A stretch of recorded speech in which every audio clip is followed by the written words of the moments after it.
Go. Hey, everybody.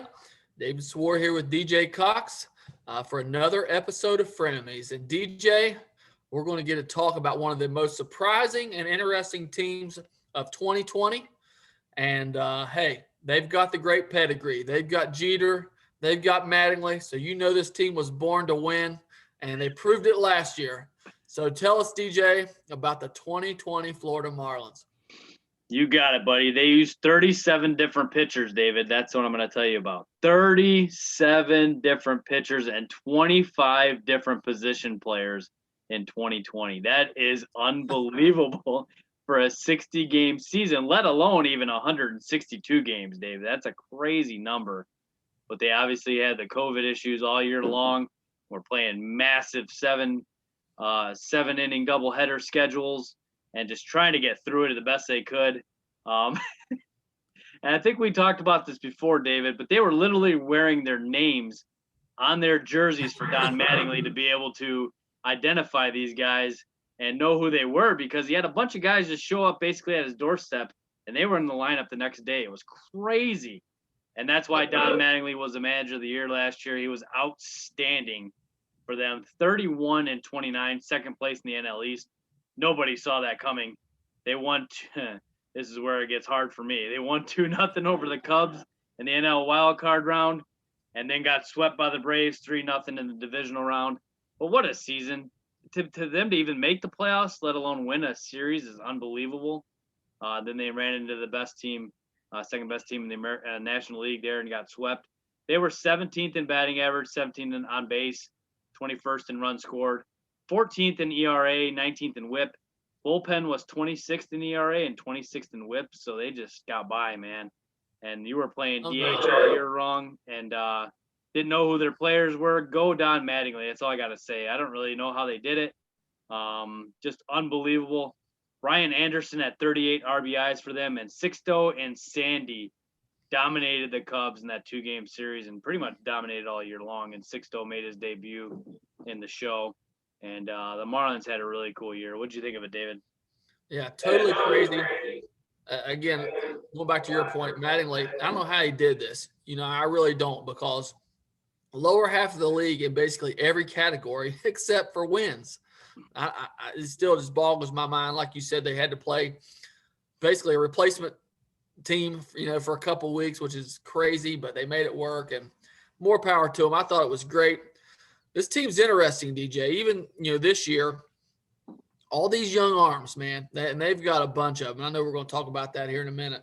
But, man, they got in that series with the Cubs, and it was kind of domination. If I remember right, I didn't look at the series, but I'm thinking the Cubs didn't really score much at all. And one run. And so, anyway, super interesting and interesting going forward. So, DJ, tell us what they did in the offseason.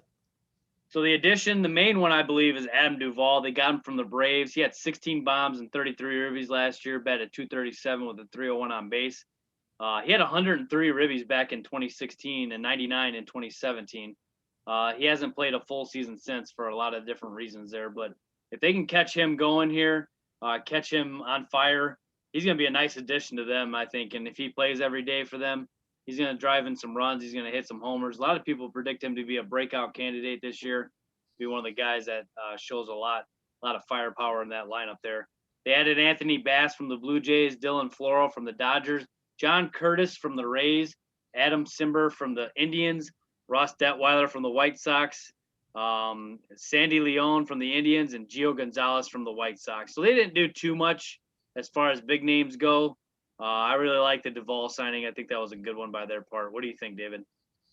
DJ, I actually heard somebody on MLB or somewhere talk about Duvall being a sneaky MVP candidate, which I thought was strange.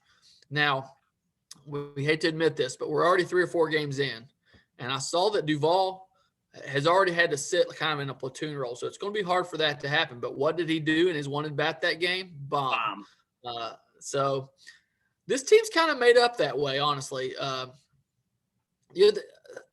and again, we're going to talk about this in a minute, but if you look at their projected lineup, you think, well, how could this be? Because, for instance, Brian Anderson is not in that projected lineup, the one that I saw. And so it's just interesting. I think their depth, is definitely a big help to them. They got guys kind of like the Rays, man. They just kind of plug and play some guys and super interesting. But I believe the same as you. I believe Duvall was a big add, and also like the bullpen pieces that they got. I hate that they lost Kinsler. I would like to see them bring him back, and I'll jump ahead here a little bit. To me, that's their key loss. But getting some of the guys that they got, Bass, Floro, Simber, those guys, I think it's going to really help that bullpen. So who do you think is their biggest loss?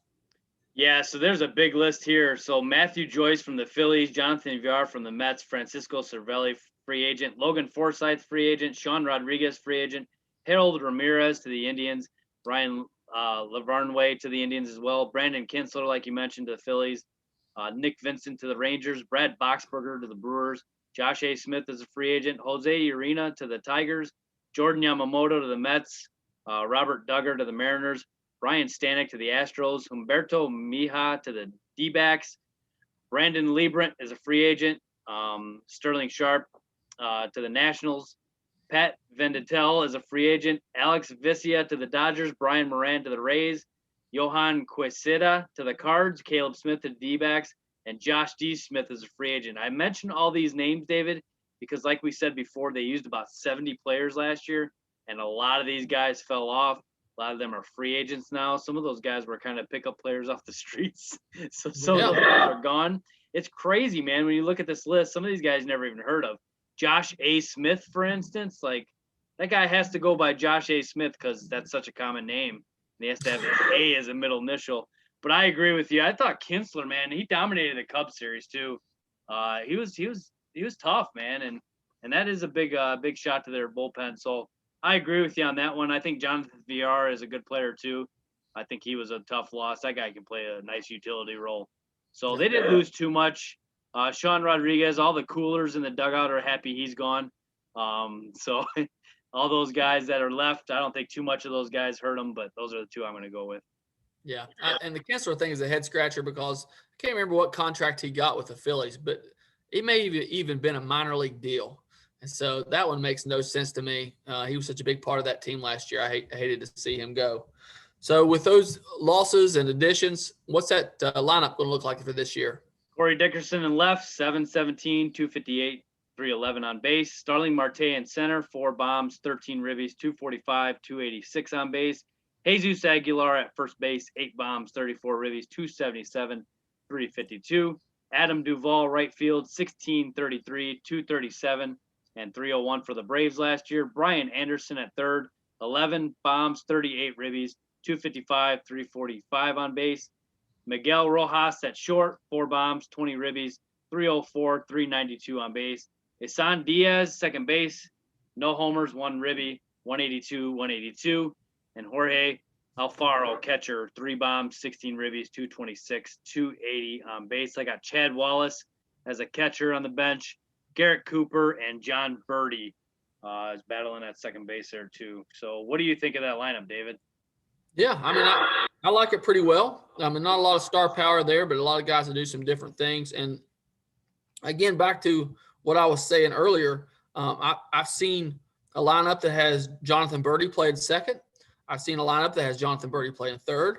I've seen a lineup that didn't have Duvall in it, all the time. And so, like I said, I think they have a little bit of flexibility here, which is big right now. Again, a la the Marlins. And so, I'm a pretty big fan. I thought it was cool last year to see Jesus Aguilar kind of bust back out. And so they should have a little bit of power in that lineup now with Duvall in there with him. So I like it pretty well. What do you think? Yeah, I do too. I think it's really not that bad. You kind of look at the Marlins and you're like, man, how are these guys doing it? But I like their lineup. I like Anderson a lot. I'm a big fan of Duvall coming in. So I think they did really well. There's a little bit of, like you said, there's some guys on the bench there that can come in and take over for these guys if they're struggling. So they got some good depth there. And I think that was a big part of what they did last year. So much depth in that organization somehow. And single A guys were even playing caught up to the majors. So it was crazy, man. And they got more of a steady lineup this year, more some guys that'll stick around a little longer and play. So I kind of like it. I think it's pretty solid. All right. So let's talk a little bit about the pitching staff.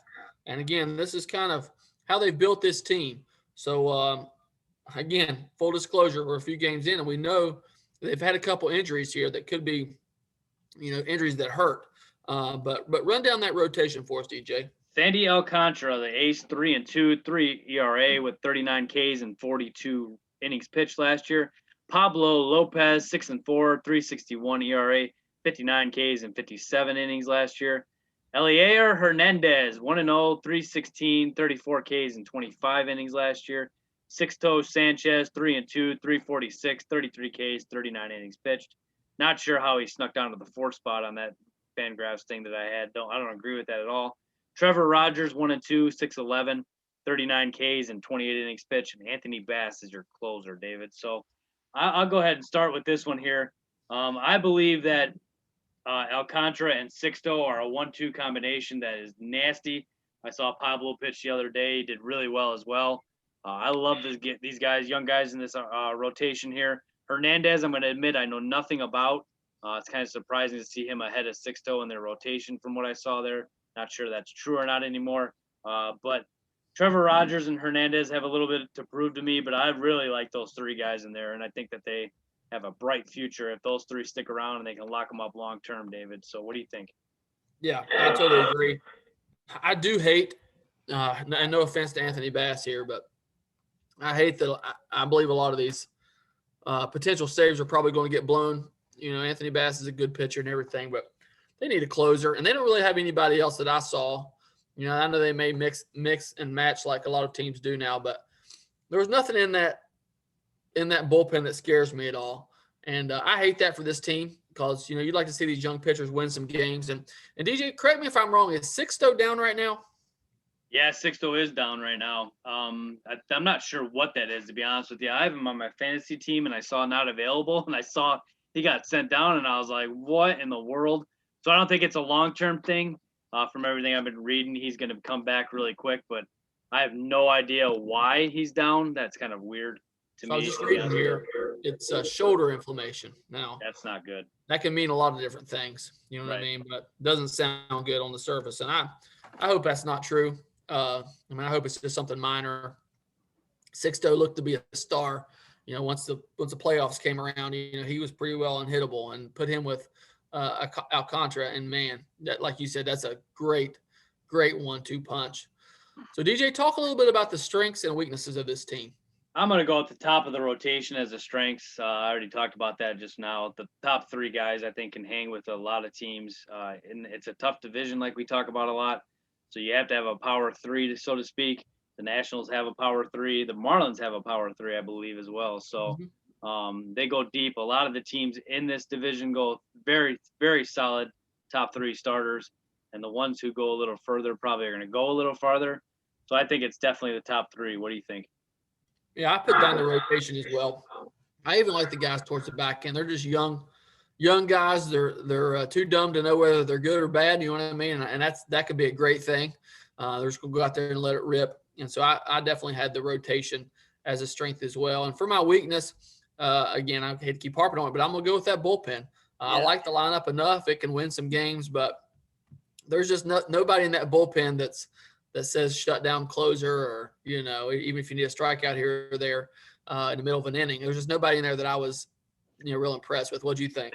Yeah, I wrote the same thing down. 6 new arms in the bullpen for them, David. They're focused on putting some scraps together to try to piece his bullpen together, to be honest with you. I'm not buying it. I like Bass. I think he's a dude, but only 15 career saves, so he hasn't really proved much either as a closer. So, I'm not a fan of that at all. I really think these starters need to go long. These young arms need to carry them very far into the game and just kind of hope that they can piece it together at the end there. So I agree 100%. Yeah. So what about on the prospect front? What prospects you think could help? I got JJ Bleday. He is not good enough to be a DJ either, but he's JJ Bleday. He's a stud, man. 23 years old from Vandy. He's a right fielder, lefty, 6'3", 205. Batted .326 in 3 seasons at Vandy, 33 bombs and 109 RBI for his career. But however, David, 27 home runs and 72 RBIs of that were his senior year, where he batted .347, which is crazy. He had a 465 on base his senior year too, which is also crazy. He's the Marlins' number 2 prospect, and David, he's on a fast track, man. This guy is superstar written all over him. If you saw him play in college, you were blown away by his talent. Vandy's just kind of running top prospects to the show here, and they got a few pitchers that are going to be the top 2 pitchers in the draft here coming up in June, and one of them being Al Leiter's son. So it's crazy how much talent they produce. JJ Bleday, you will see him very, very soon, Marlins fans, and the sky is the limit. What a stud. That's all I got to say. This kid is just primed to be a future star. So it's crazy. Their prospects are ranked really high, if I'm not mistaken, David. I don't know if you got the number on that, but they got a very tough farm system. Yeah, I think the number that I saw was 7th now. I think they have 4 top 100 prospects. And I'm going to talk about a guy towards the end of that list, number 10, which is Jose Devers. That's Rafael Devers' cousin.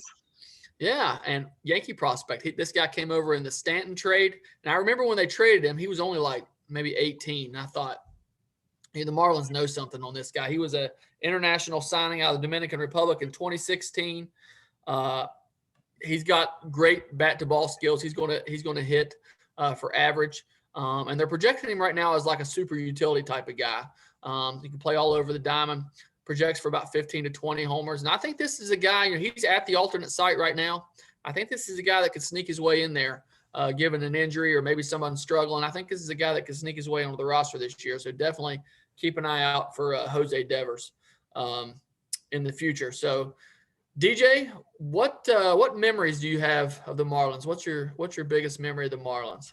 Well, to be honest with you, David, this is a team that has tormented me over the years. I will and cannot ever get over what they did to us in 2003, and I cannot get over what happened in 2020 with this team. So they've destroyed me as far as just being a team that comes in there and ruins my championship every year. So as far as a good memory, I guess this is kind of off of what we normally talk about, but if you remember, David, like when the Marlins and the Rockies came into the league, like when we were kids, man, starter jackets were really cool to have.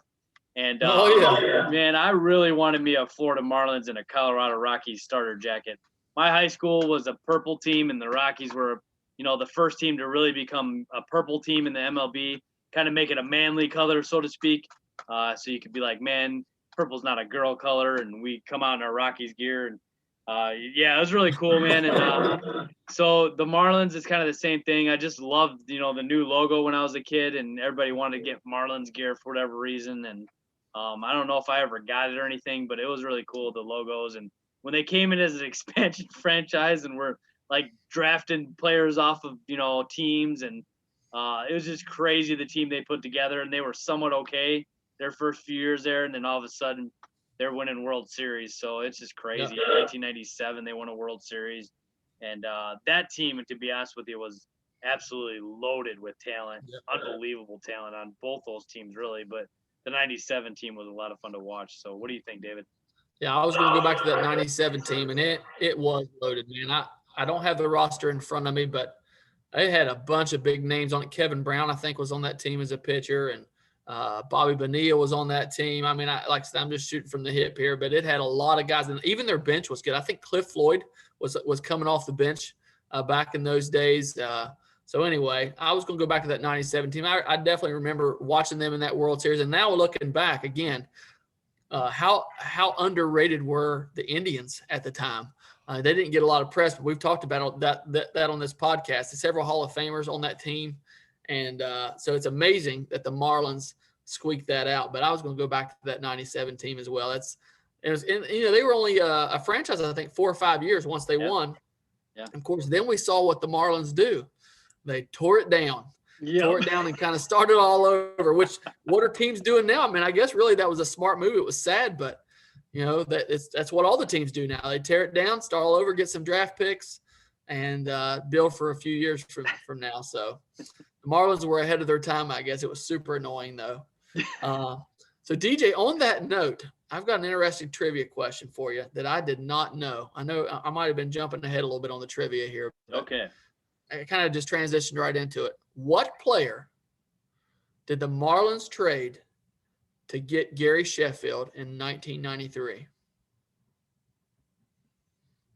Ooh. I did not know this. So this is a toughie. I'm not giving you the team because I'm afraid it'll give it away. Oh, okay. Man, see, the problem is Gary Sheffield played for so many teams in his career. So they had to bring him over in 93, and they traded. Oh, my You goodness. want me to give you? I'll give you the team. That's probably too hard. He came over from the Padres. From the Sheffield came over from the Padres. Okay, Yeah. went to the Marlins. Man, that's still kind of tough. Wow. I got nothing, man. Trevor Hoffman. I had no idea. Yes. I had no clue that happened, man. I don't know how I missed that. That's right.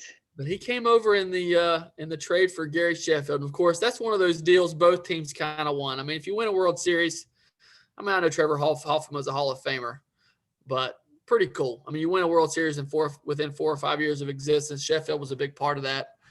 And the Padres won the lottery. They got one of the greatest closers of all time. So pretty cool. Pretty cool. That went way over my head. I forgot he was with the Marlins for a little cup of tea there. I didn't know. Yeah, I did not know that. So what do you got for me trivia-wise? 2002, this Marlin flirted with Joe DiMaggio's 56-game hitting streak by getting to 35. He flirted with it. He was, 21 away. It was the closest as Paul Molitor's 39 in 1987. And only Jimmy Rollins' 38 and your boy Chase Utley that got 35 are close on these streaks since we've been alive, David. So it's pretty much been Molitor, Rollins, Chase Utley, and this guy that have produced the longest streaks in Marlins history and our history as a lifetime. This is the 11th all-time streak. You already look like you know this. I got that. I remember that. Do you need the options? Luis Castillo. I remember this because, man, this was kind of like once it started getting the 30, when a streak gets in the 30s, you kind of got to watch it, right? Yeah. I mean, and that's the way this one was. And it was so surprising to me it was Castillo because, let's just be honest, he wasn't really known for big, high average seasons or whatever. So it was interesting that it was him. But, with his speed and stuff, I remember back in the day, man, him and several of those hits that he had that kept the streak going were like infield type hits, bunt hits or whatever. And so you started to believe, well, man, maybe there is a chance this guy. But DJ, is that the most unbreakable record? I mean, Cal Ripken's record is unbreakable with games, but is the hitting streak record unbreakable? I think it is unbreakable. I really do. I don't think anybody's going to – it's too much pressure with too much media nowadays. I just think it's way too hard to do that. Well, in the game is totally different. So now home runs is the big thing, and I just don't see anybody breaking it. I mean, the days of guys hitting 350 or whatever, those days are over. I mean, every once in a while, you'll have a guy even hit 330, but I mean, I just don't see it happen. It's just so crazy that he did that. 56 games. I mean, like you said, nobody's even really been close. No. In our lifetime. Didn't Pete Rose get in the 40s, I think, maybe? Yeah, but I think that might have been before we were even born. Because I think, but I mean, that's. Yeah, I don't think anybody's come close. Paul Molitor's 39 is the most in our lifetime. It's crazy. Yeah, I think it's unbreakable. So, DJ, let's talk stadium. So the Marlins went from the outhouse to the penthouse, from Joe Robbie to a pretty nice stadium. So tell us about it. Marlins Park, 2012 to the present.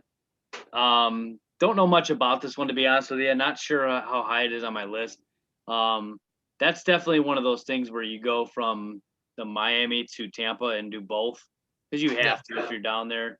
Kind of got to get both of those, and even to the Atlanta one if you're gonna add the trifecta to that one. But no doubt, I think that would be one of them that I get knocked off the list here kind of sooner rather than later, going to Florida, because that seems to be the place everybody's going right now. But yeah, that's going to be a lot of fun.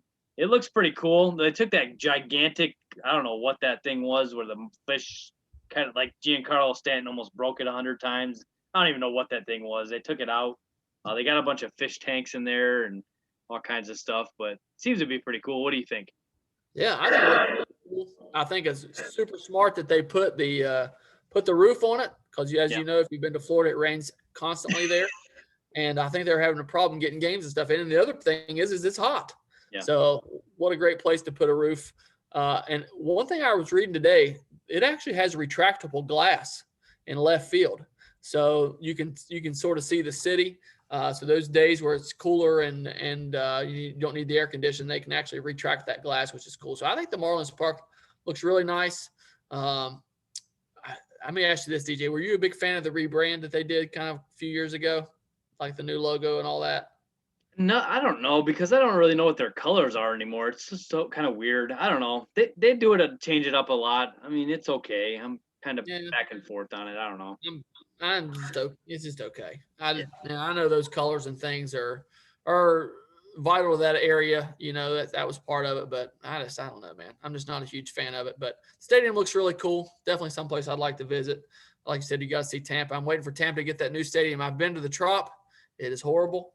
And so hopefully they get them a new stadium or a new town or something to play in. But so DJ, come to the end of the show. We got to make a prediction here. I can already tell me and you probably got the same one.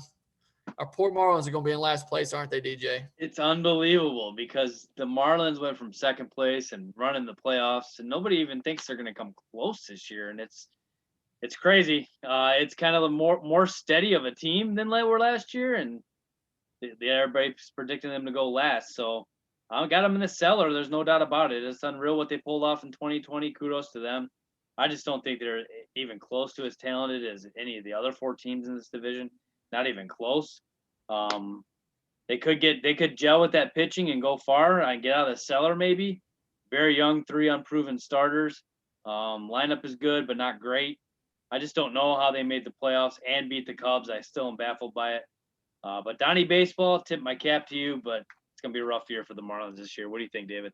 Yeah, I agree. I actually tried on paper to figure out a way to get them out of the cellar, and you just can't do it. The talent gap is just too far. I just can't see any way that they can really hop anybody. I mean, the one team I still, we haven't covered them yet, but I don't know about the Nationals, man. Like, they do got that great pitching, but I feel like they're an injury away or an injury or 2 away of the Marlins being able to pass them. But on paper, I just can't do it yet. So I believe the Marlins are going to be in last place. So DJ, any teammates who were fans? Not a one. One.